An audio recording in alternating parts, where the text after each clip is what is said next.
एक बार श्री कृष्ण अपने ग्वाल वाल सखाओं के साथ खेलते खेलते ब्रह्मांड घाट पर पहुंचे और यमुना जी के ब्रह्मांड घाट पर पहुंच करके वहां जो रज थी उसमें से मिट्टी का ढेला उठाया और मुख में रख लिया।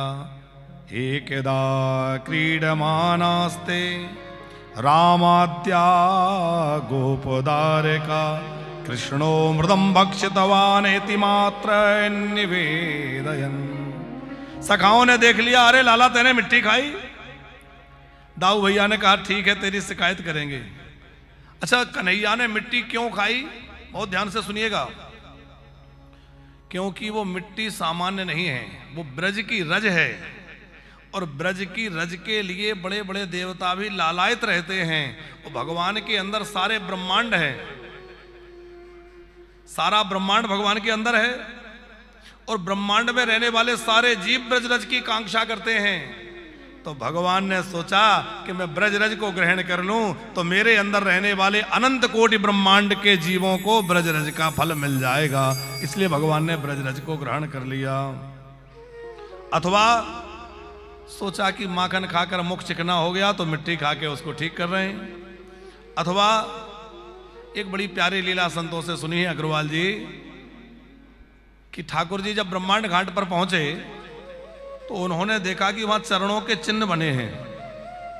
किसके चरण चिन्ह थे? थोड़ी देर पहले किशोरी जी श्री राधा जी अपनी सखियों के साथ वहां खेलने आई थी और राधा जी खेल कर गई हैं तो उनके चरणों के चिन्ह श्याम सुंदर पहचान गए और सोचा कि ये मेरी स्वामिनी राधा जी के चरणों के चिन्ह हैं, इनकी रज उठा करके मैं ग्रहण कर लूं। तो किशोरी जी के चरणों की रज उठा करके प्रभु ने अपने मुख में धारण कर ली।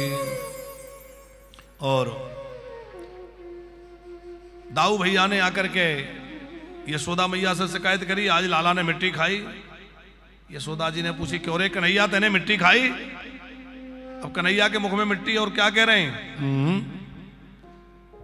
तेने मिट्टी नहीं खाई? बोले ना। मैया बोली अच्छा नहीं खाई तो फिर अपने मुख को दिखा।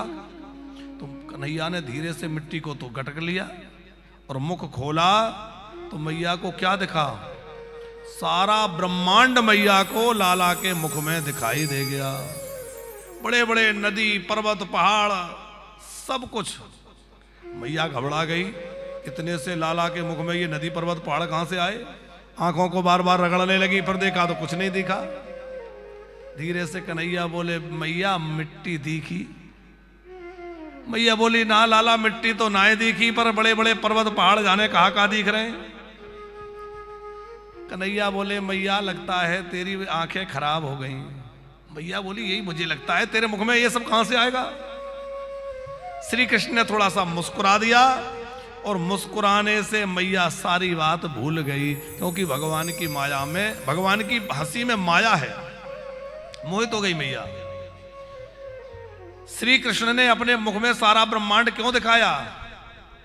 वो कहना चाहते हैं मैया इस ब्रजरज की इच्छा तो सारे ब्रह्मांड करते हैं और इस ब्रह्मांड को ब्रजरज प्राप्त हो जाए, सारे ब्रह्मांड को ब्रजरज मिले, इसलिए मैंने इस ब्रजरज को अपने मुख में धारण किया है।